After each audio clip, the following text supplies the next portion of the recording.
നിങ്ങളുടെ ആത്മവിശ്വാസം കെടുത്തുന്ന ഒരു പ്രശ്നമാണ് വായ്നാറ്റം അഥവാ ഹാലിറ്റോസിസ് എന്നത്. മറ്റുള്ളവരുമായി സംസാരിക്കാൻ പോലും മടി തോന്നിക്കുന്ന ഒരു വിഷമകരമായ അവസ്ഥയാണിത്. വായ്നാറ്റം ഉണ്ടാകാനുള്ള പ്രധാന കാരണങ്ങൾ: 1. മോശം വായ ശുചിത്വം, പൂർ ഓറൽ ഹൈജീൻ. പല്ലുകളിലും നാക്കിലും പറ്റിപ്പിടിക്കുന്ന ഭക്ഷണാവശിഷ്ടങ്ങൾ ബാക്ടീരിയകൾ വിഘടിപ്പിക്കുമ്പോൾ ഉണ്ടാകുന്ന സൾഫർ സംയുക്തങ്ങളാണ് പ്രധാനമായും ദുർഗന്ധത്തിന് കാരണം. 2. ഭക്ഷണം.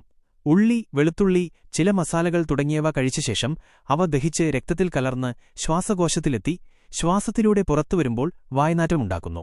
3. വരണ്ട വായ, ഡ്രൈ മൗത്ത് സെറോസ്റ്റോമിയ. ഉമിനീർ കുറയുമ്പോൾ വായ വൃത്തിയാക്കാനുള്ള സ്വാഭാവിക കഴിവ് കുറയുന്നു. ഇത് ബാക്ടീരിയ വളരാൻ കാരണമാകുന്നു. 4. മോണരോഗങ്ങൾ, ഗം ഡിസീസസ്, ദന്തക്ഷയം, കാവിറ്റീസ്. വായിലെ അണുബാധകളും മോണവീക്കവും പല്ലുകളിലെ പോടുകളും വായ്നാറ്റത്തിന് കാരണമാവാം. 5. ചില ആരോഗ്യപ്രശ്നങ്ങൾ, സൈനസ് അണുബാധകൾ, ദഹനപ്രശ്നങ്ങൾ, ആസിഡ് റിഫ്ലക്സ്, പ്രമേഹം തുടങ്ങിയ ചില രോഗാവസ്ഥകളും വായ്നാറ്റത്തിന് കാരണമാവാറുണ്ട്. വായ്നാറ്റം പാടെ ഇല്ലാതാക്കാനുള്ള 4 വഴികൾ: 1. ദിവസവും 2 തവണ ബ്രഷ് ചെയ്യുക, ഫ്ലോസ് ചെയ്യുക.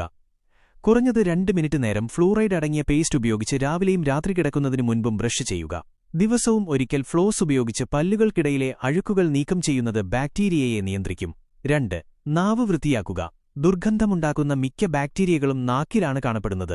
ടങ് ക്ലീനറോ അല്ലെങ്കിൽ ബ്രഷിന്റെ പുറകുവശമോ ഉപയോഗിച്ച് നാവ് മൃദുവായി വൃത്തിയാക്കുക. 3. ധാരാളം വെള്ളം കുടിക്കുക. ഇത് വായയിൽ ആവശ്യത്തിന് ഉമിനീർ നിലനിർത്താനും ഭക്ഷണാവശിഷ്ടങ്ങളും ബാക്ടീരിയകളും കഴുകിക്കളയാനും സഹായിക്കും. വായ ഉണങ്ങാതിരിക്കാൻ ശ്രദ്ധിക്കുക.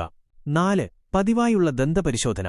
6 മാസത്തിൽ ഒരിക്കലെങ്കിലും ഒരു ദന്തരോഗ വിദഗ്ധനെ കാണുന്നത് മോണരോഗങ്ങൾ, ദന്തക്ഷയം തുടങ്ങിയ വായ്നാറ്റത്തിന് കാരണമാകുന്ന അടിസ്ഥാന പ്രശ്നങ്ങൾ കണ്ടെത്തി ചികിത്സിക്കാൻ സഹായിക്കും.